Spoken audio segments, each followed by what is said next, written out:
Азыр болса эми кезектеги мушкерлер Урмат Анарбек уулу менен Элдияр Эркинбек уулу. Назарыңыздарда бул Урмат Анарбек уулу. Азыр болса мына анын атаандашы көк мээлейчен Элдияр Эркинбек уулу. 66 килограмм салмак ченбирлигинде беттешет. Бул мушкерлер тууралуу айтып жаткан маалымат чындыгында такдан агылбай жатат. Кайрат Мусаевдин белгилүү биздин ринг анонсерибиздин биз өзүбүз айтып туралы. Демек мына көк мээлейчен Элдияр Эркинбек уулу бою 1 метр 75 сантиметр, спорттун чеберлигине талапкер, кармаш урушу боюнча Кыргыз Республикасынын чемпиону. Ал эми анын атаандашы Урмат Анарбек уулу ал Кыргыз Республикасынын кармаш ММА боюнча аралаш мушташ өнөрү боюнча чемпиону. Ал 21 жашта, ал эми Элдияр 22-де. Урмат болсо 21 жашта. Бою 1 метр 78 сантиметр. Чындыгында эки мушкердин экөөсү, бирөөсү 77, бирөөсү 66 деп жазылган. Бирок дээрлик мына 11 кило айырма менен бири-бирине туш келиши мүмкүн эмес.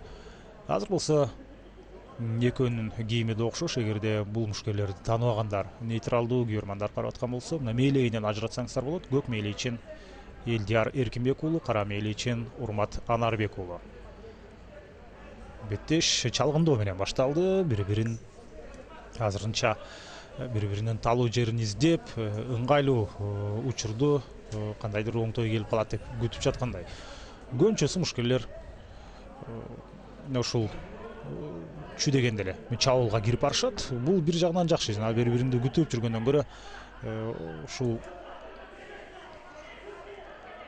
мүмкүнчүлүк болор менен ошол замат чабуулга чыгып кеткен. Азыр болсо ушул жерден мына колун тартып кеткенге жетишти Урмат Анарбек уулу.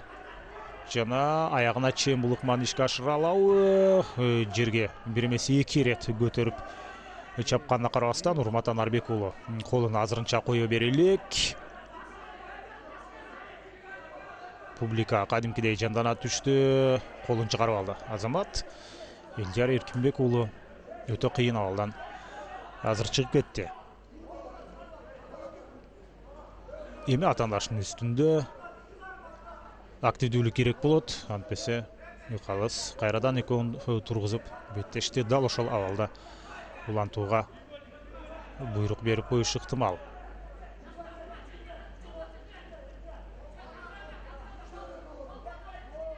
Мына сол колун бошотуп алды дагы. 1-2 жолу соккузатканга жетишти. Жада калса бутун да колдонуп атат коргонууда Урмат Анарбек уулу.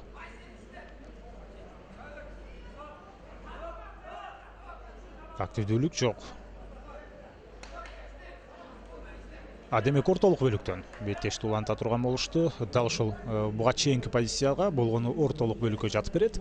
Жана ошол жерден жүрүш андан ары уланмакчы. Байкасаңыздар, буга чейин VF Male Selection болсун, Amateurs болсун, же болбосо Global же Profite баарында ушул тордун ичинде беттешчү. Бүгүн болсо байкасаңыздар октагон эмес, кадимкидей рингте таймаш өткөрүп атышат. Азыр болсо мына бул жерде Элдияр Эркинбек уулу атаандашын муунтуп баштады. Жок, муунт эмес экен. Бул ракурстан дана көрүнүп атат. Сол колу менен жакын мойнунан кармап алып туруп бет талаштыра үстөккө босток бир нече ирет чабуулга чыкканга жетишти. Ошентсе дагы азыр мына 3 бурчтуу ыкмасы бутtu кошуп кетти. Бул өтө кооптуу. Бул дээрлик жеңиш деп айтсак болот. Эгерде ыкма туура аткарылган болсо, бул абалдан чыгып кетүү дээрлик мүмкүн эмес. Убакыттын гана иши го дейм. Калыс жакшылап карап турушу керек. Канчалык соккузатпасын. Мына. Калыс ушул жерден токтотуп калды. Бул жерде эмнеге Элдияр Эркинбек уулу демек жинденип атат. Мен оюмча калыс эмес го дейм.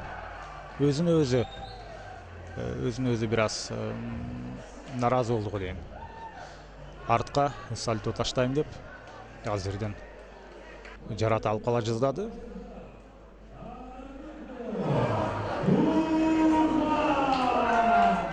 Урмат Анарбек уулу ошентип биринчи раундда атандашы Элдияр Эркинбек уулунун эсебин тапты.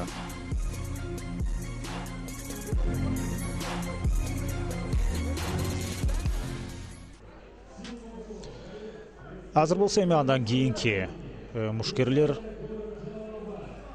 57 килограмм салмак ченбирдигинде Жалал Абадтан келген Жолборс Алибек уулу. Жолборс спорт клубунан го дейм. Бул Жалал Абадтан келген, демек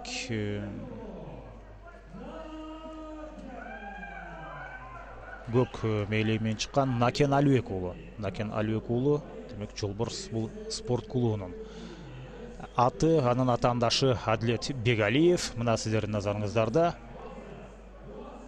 Адилет Бегалиев 21 жашта, бою 1,73 сантиметр. Кыргыз Республикасынын кулатуу эр таймаш боюнча 2016 жылкы чемпиону, Кыргыз Республикасынын jiu-jitsu боюнча 2016 жылкы жеңүүчүсү, греплинг боюнча 2016 жылы Кыргыз Республикасынын чемпиону аталган. Мына ушул катышкан турнирлеринин баарында ийгилик жаратып жүргөн Адилет Бегалиев боец спорт клубунан Эмил Токтогоновдун шакирти.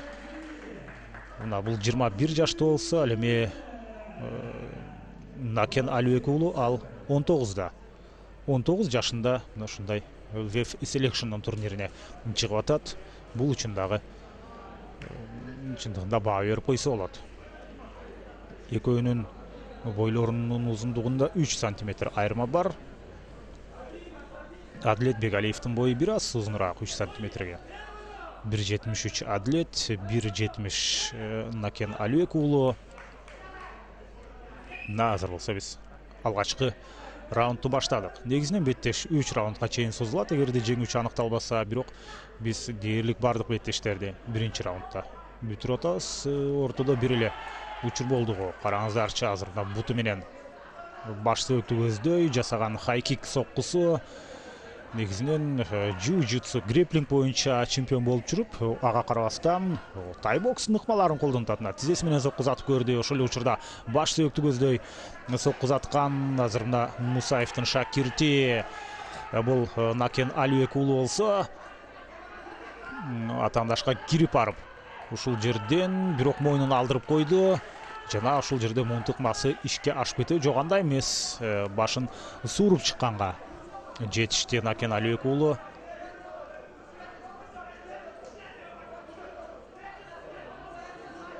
Эми гана позициясын бир аз жакшырткандай болду. Буга чейин ушул мойнун алдырып койгон учурда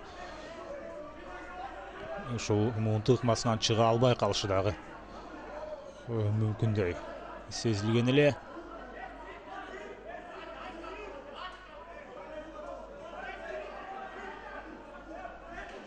Азыр болсо ошол башын ылдый кылып алып, бирок иштеп атат, кадимкидей эле активдүүлүгүн көрсөтүүдө. Такыр башын көтөрбөстөн, эмне үчүн башын көтөрбөй атат? Анткени каршы экенде сокко алып каламык деген ою бар сыяктуу.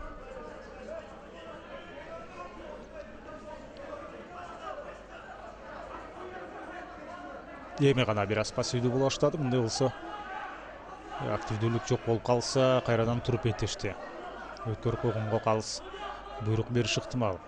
Бирок эми көз көрүнө пассивдүү көрүнүш эмес. Мына кезек менен азыркыдай жай болсо дагы соккулар иш жүзүнө ашып жатат. Мына оң кол менен, андан кийин ошол замат сол кол менен. Биринчи раунд эле булар мына партерде алектенип баштады. Андыктан өтө көп күчүн сарптап атат деп айтсак болчудай. Накен Алибек уулу азыр колун кармаганы менен, буту менен демек муунт ыкмасын колдонуп баратат. Эгерде колун кайрып кетсе эле, ал бул ыкмасы иш жүзүнө ашып кетмек. Бирок үч бурчтук ыкмасы орун албай калды. Абалы өзгөрдү. Ошентсе дагы деле мына чыныгы греплинг боюнча жана jiu-jitsu боюнча Кыргыз Республикасынын чемпиону Адилет Бегалиев дал ошол өзүнүн ыкмаларын жакшы аткарып атат. Ай, бут менен тизе менен баш сөөктү көздөй сокку затканга эреже уруксат бербейт. Тизеси менен башты көздөй. Мына көрдүңүздөрбү? Тизесин көрсөтүп туруп, демек упайын алды. Ушул жерде Накен Алибек уулунун уулуна айып упай берилди. Тагыраагы айып берилди да упайы алынып салынды. Бул дүйнөнүн бардык ири ушундай промоушендеринде дагы бул эреже демек алынып салынган. Анткени жерде жаткан учурда тизе менен бут менен узатылган соккулар бул өтө кооптуу, адамдын өмүрүнө дагы таасир бериши ыктымал. Сокку алмашуулар орун алып атат. Ал учурда Накен Алибек уулу кирип келди эле. Бирок ошол учурда Адилет Бегалиев ыңгайлуу позицияны ээледи. Азыр биздин мушкерлердин, Кыргызстандагы көптөгөн мушкерлердин ошол далысы менен жерде жаткандагы коргонуу ыкмалары өтө жакшы өздөштүрүлгөн. Ошондуктан алар далысы менен жерде жаткан учурда деле кандайдыр бир өздөрүн өтө ыңгайсыз сезбестен абалды көзөмөлдөгөнгө аракет кылат. Мына карасаңыздар, азыр жерде жатканына карабастан ыкмаларды туура колдонуп, мына башын жакын жабыштырып туруп, ошол жерден сокку өткөрүп албоого аракет кылып атат. Бул биринчи раунддун акыркы минутасы орун алып атат. Дагы бир жарым мүнөт чыдай турган болсо, бул абалдан кутулуп чыкмак. Адилет Бегалиев болсо тескерисинче ошол жарым мүнөт ичинде жеңиште камсыз кылганга аракет кылып, бир нече ирет баш сөөктү көздөй бет талаштыра соккуларды узатты. Жана позициясын алдырып коеюн деди аз жерден. Секунд анте, 20 секунд калды, 10 секунд калды деп айтып атат. Ал жакта дал ошончо убакыт чыдап коюшу керек экенин, азыр бир нече оор соккуларды өткөрүп алды Накен Алибек уулу. 19 жаштагы жаш мушкер буга чейин 2 ирет октагонго чыккан, бирөөсүндө жеңген, бирөөсүндө утулган. Азыр болсо ошентип булар октагондо эмес, кадимки рингте беттешин өткөрүп атышат. Бул жада калса рейчте эмеспи дейм. Рейч мисалы үчүн M1 глобал уюм өткөргөн беттештерде мына ушул рейч.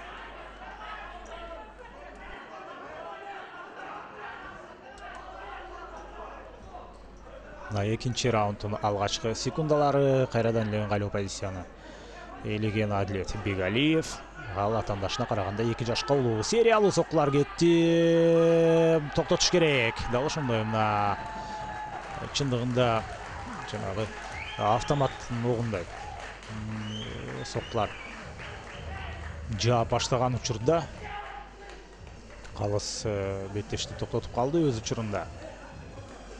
Өзүнө ыраазы эмес Накен Алибек уулу аны түшүнсө болот.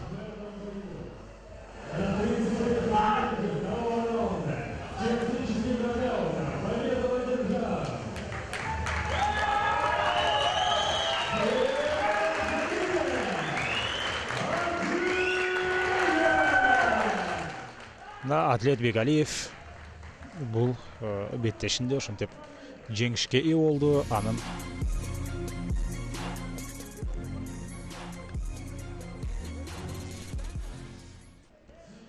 Анын ушул партердеги артыкчылыгы өзүнүн жыйынтыгын берген. Азыр болсо биз андан кийинки жупка сапар алмакчыбыз. Жамил Тейтбек уулу менен Марсель Ажымат уулу бири-бирине каршы таймашты өткөрөт. Марсель Ажымат уулу көк мээлейче мушкер, бою 1,63 сантиметр, Жалал Абад облусунун мушкери. Булар 57 килограмм салмак ченбирдигинде беттешет. 20 жашта Жолборс спорт клубунан Азиз Мусаевдин шакирти. Анын атаандашы кара мээлейчен Токтогул демек районунан келген. Бою 1,73 метр, атаандашына караганда 10 сантиметрге узун. Евразиянын чемпиону, кайсыл спорттун түрү боюнча экени белгисиз. Ошондой эле ВФ Аматеурста 4 жолу жеңүүчү аталган греплинг боюнча Кыргызстандын чемпиону, Алгыр спорт клубунан Асанбек Касымовдун шакирти Кара Карышкыр деген каймана аттын ээси мына ушул Жамил Тейтбек уулу, же болбосо Черный волк деген каймана аты бар. Жок, 10 сантиметр узун эмес го дейм бою. Визуалдык жактан алганда бири-бирине өзгөчө мына ызырынып чыккандай бул мушкерлер, айрыкча Тейтбек уулу.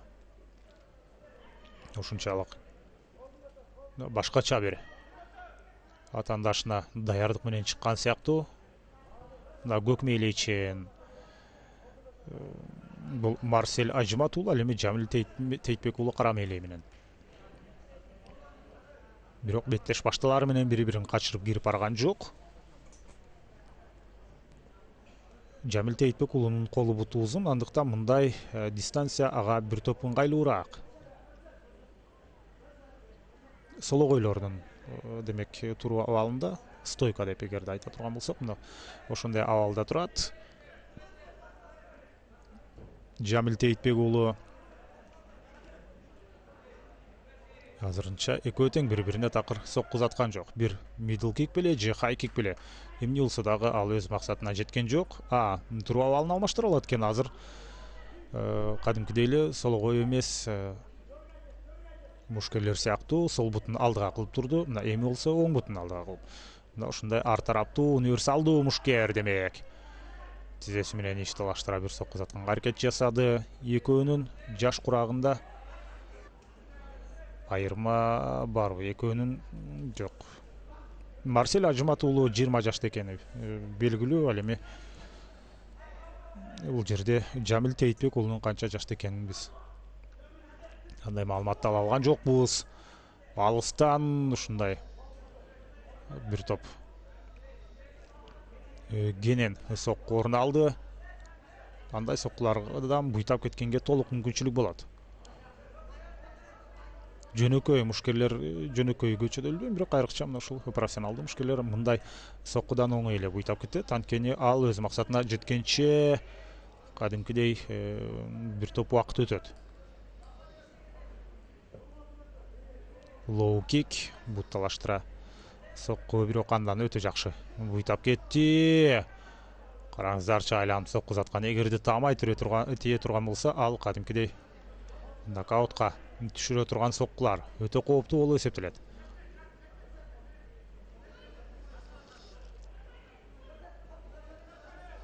Таң калыштуусу булар эмнегедир ошентип бири-бирин партерге которуп, килем үстүнө жаткырып беттешти өткөрбөстөн туруу абалында таймашып атышат. Low kick өз максатына жетти бул ирет.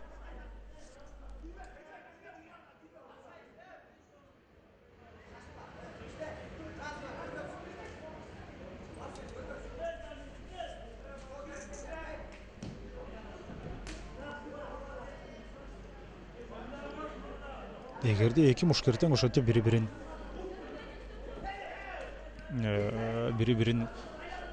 партерге которгонго аракет кылбаса, дал ушундай абалда таймаш албетте улана берет. Көбүнчөсү көрөрмандар ушундай таймашты көрүүнү каалашат.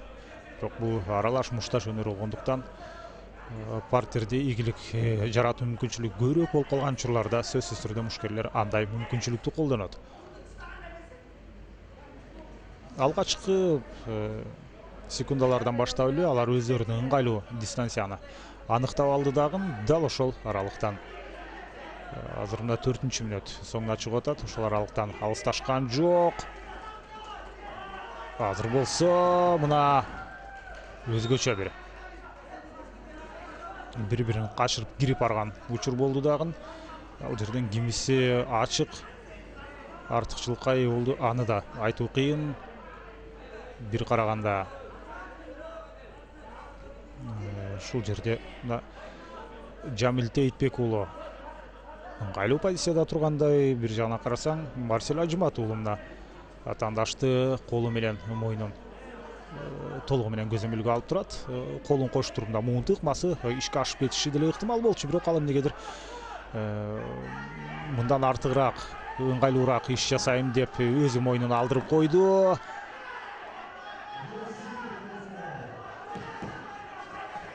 Жана бул рет бул абалдан чыгып кетүү кыйыныраак. Мына бутун бири-бирине кошуп туруп тартып атат, жана бул жагынан мойнун тартып атат. Мына ушундай. Раунд бүтүп калды. Сактап калды. Азыр Марсель Ажмат уулун ушул гонг антпесе ал үчүн бир топ татаал болуп аткан. Экинчи раундду баштадык. Экинчи раунддун эми алгачкы секундалары.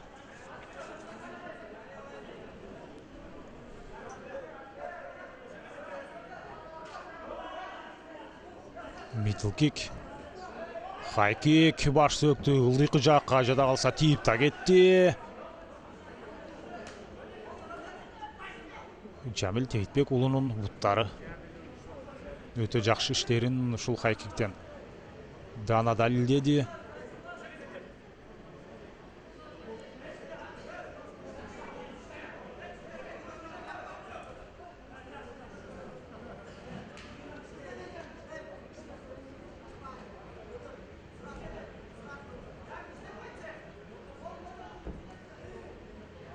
Кайрадан middle kick. Эсиңиздерге салып коелу, бул WEF 80 Selection 26 турнир. Ушул сокко бир аз эле таамай тийип кала турган болсо, терең нокаутка кабылмак. Марсель Ажмат уулу бирок иш жүзүндө колун ал сокку колго келип тийди. Кандайдыр деңгээлде ушул колу абалды жөнөкөйлөштүргөнгө, соккуну жумшартканга мүмкүнчүлүк түзүп берди. Биринчи раундда, азыр экинчи раундда деле ушундай булар көпкө чейин бири-бирин партерге өткөрбөстөн туруп абалында беттешип атышат. Эми гана мына белге айласыдан кирди. Булар рингтин сыртына чыгып, ал жакта дагы бири-бирин кое берчүдөй эмес. Ошондуктан калыс өз учурунда токтотуп калды. Буга чейин тордун ичинде таймашып жүргөндө мындай абалдар такыр орун алчу эмес. Бүгүн мына ушундай көрүнүш орун алып атат. Анткени тайбокс боюнча дагы бир нече турнирлер каралган.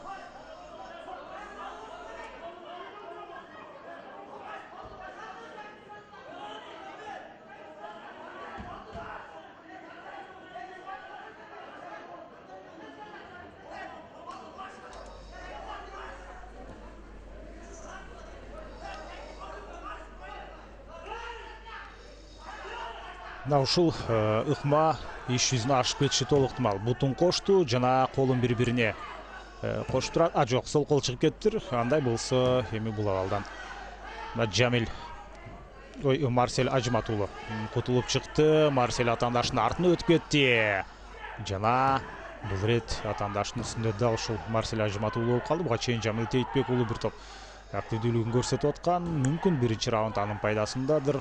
Бирок кандай болгон күндө деле биринчи раунд артта калган. Экинчи бөлүктө ушул Марсель Ажмат уулу караңыздарчы кандай кооз ыкмаларды ишке ашырып атат. Бир колун кошуп бул жерде кармап турабы, позициясын бир аз жоготту, бирок ошентсе дагы мына атаандаштын мойну менен колун алып тургандай көрүндү эле. Эми болсо туюк коргонуу сыяктуу, бирок ошентсе дагы абалды көзөмөлгө алып турат Марсель. Бутка жабышты. Соккулардын бирөөсү бет талаштыра тийген экен. Андыктан Жамил Тейтбек уулунун мурдунан кан агып атат. Бирок ал беттешти улантканга тоскоолдук деле жаратпайт, чындап келгенде. Чыныгы азыр мына греплерлердин греплинг менен демек машыккандардын же ошолорго ошол спорттун түрүндө жакшы түрүндө өтөштүргөндөрдүн азыр артыкчылыгы ушул жерде жаралмак.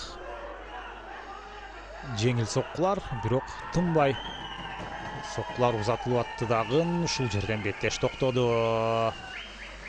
Туюк коргону мүмкүн калыс токтотпой турса болот беле, бирок калыска азыр бир нерсе деп айтканга такыр туура эмес. Ал окуяны жанынан көрүп турат, баарын байкап турат. Андыктан туюк коргонууга өтүп калгандан кийин болгону ал мындан дагы көбүрөөк сокко өткөрүп алышы гана мүмкүн болчу деп эсептеди.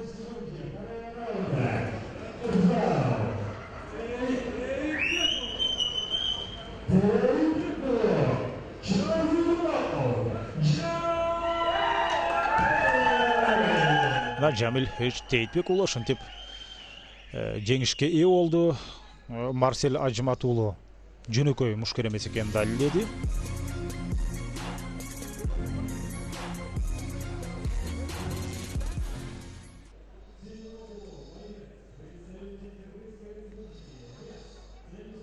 Азыр болсо эми кийинки жупка сапар алабыз.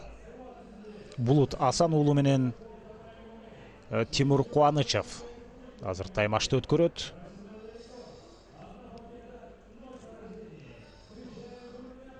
Тимур Кубанычбеков ММА боюнча Кыргыз Республикасынын чемпиону, 20 жашта спорттун чеберлигине талапкер.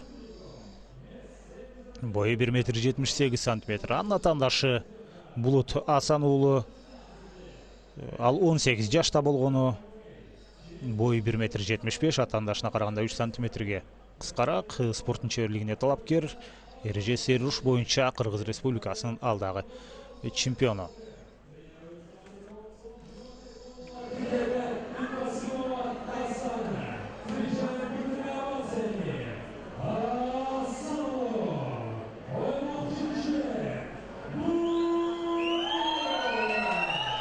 Мына Булут Асан уулу сиздердин назарыңыздарда.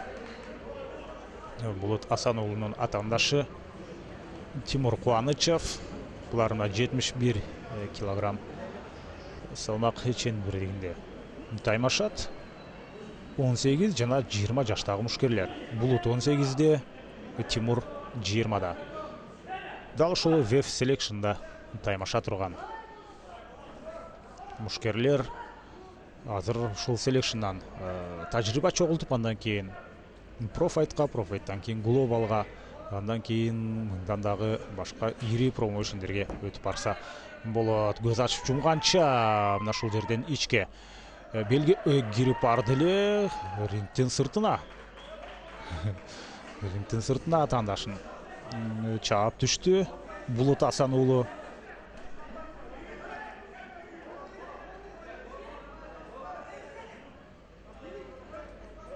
Азыр болсо бири-бирин акмалап турат, бирок аралык өтө жакын. Мында жерден эгерде тамай сокку узай турган болсо, өз максатына жетип калышы толук ыктымал. Лоу кик Тимур Кубанычевдин аткаруусунда. Тимур Кубанычевна өтө кубаттуу соккуларды ашыргандай болду эле кайрадан белги. Булут Асан уулу кирип барды. Активдүү, динамикалуу таймашты өткөрүп атышат. Албетте мушкерлер жаш. Дээрлик мына кагуу жеп көрө элек мушкерлер деп айтсак болот.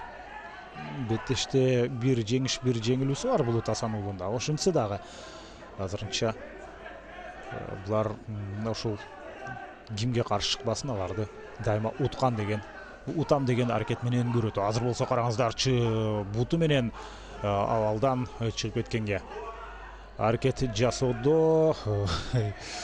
Азыр рингти кошо, демек ушул жана буттарын кайчылаштырган учурда канатты кошо өзүнө тартып алган экен. Азыр далысы менен жерде жаткан бул Тимур Кубанычев. Ал эми Булут Асан уулу атаандашынын үстүндө.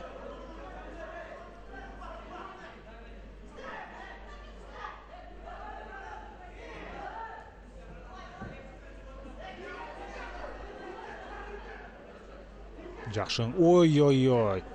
Тизе менен соккузатып атпайбы бетке. Тизе менен соккузатканга эреже уруксат бербейт. Же андай эмес беле, позициясын өзгөртүп аткан учур беле. Жана муунтук ыкмасын колдонуп атат азыр. Булут Асан уулу.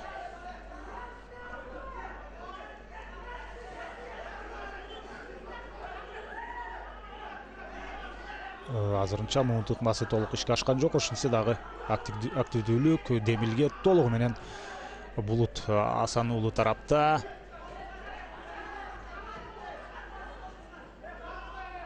Өтө ыңгайсыз абалда калды Тимур Кубанычев.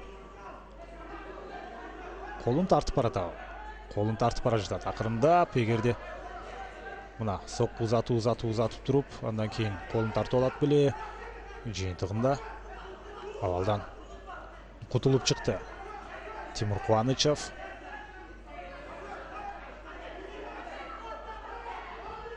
Бетке бир таамай сокку узатам деп, тескерисинче өзү далысы менен жерде калды Тимур Кубанычев. Окуя өтө бат өнүгүп атат. Көз ачышмаганча бир мушкердин артыкчылыгы экинчи мушкерге өтүп кетүүдө.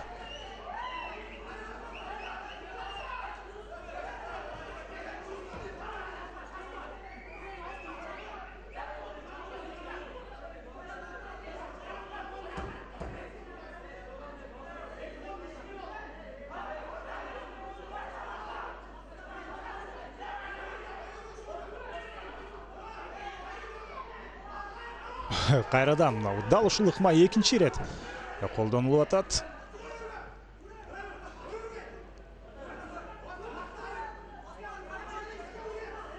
Ал мезгилде биринчи раунд эле дээрлик соңуна чыгайын деп калды. 45 секунда аралык бар. Экөө тең бири-бирин ошентип ыңгайсыз абалга калтырганга аракет кылып атат. Бутун кайрып кетсе болбойт беле. Албетте мындай ыкмаларды көпчүлүк ишке ашыра бербейт. Азыр мына Дана муунтук ыкмасы колдонулуп баштады. Тимур Кубанычев өтө ыңгайсыз абалда туруп калды деп айтсак болот. Ошентсе дагы абалдан кутулуп чыгат окшойт. Же чыга албайбы? Мына Дана муунтук ыкмасы кайрадан колдонулуп атат. Калыс жакшылап карап туруу керек. Болду, койор, эртерээк койор. Ошентип Булут Асан уулу бул жерде жатып калганга аргасыз. Өтө бир өзгөчө күйөрмандарга бир ойду тартуулаган таймаш болду деп айтсак жарашчудай.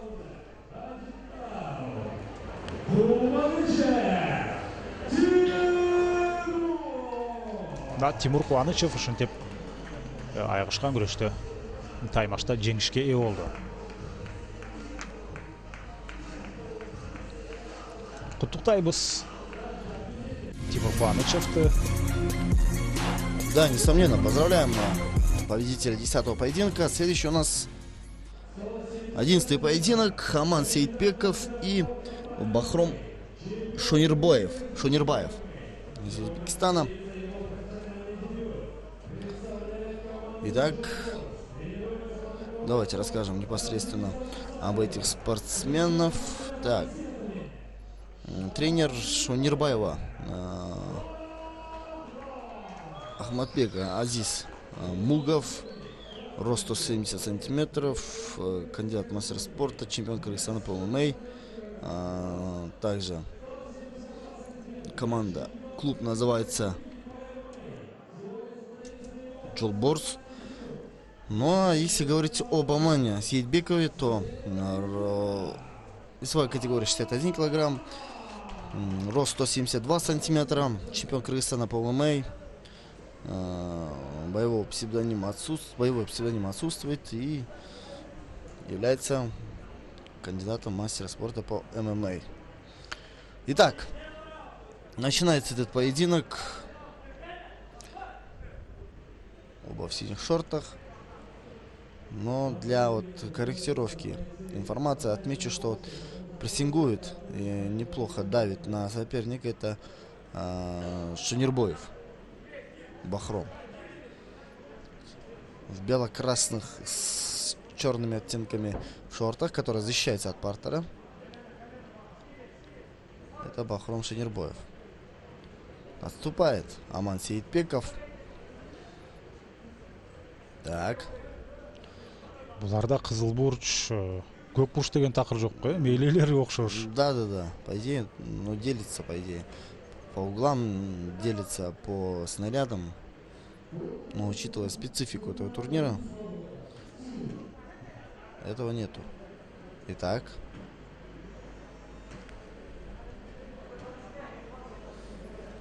Пытается здесь Бахром Шенербоев что-то придумать. Так, неплохо боковой залетел.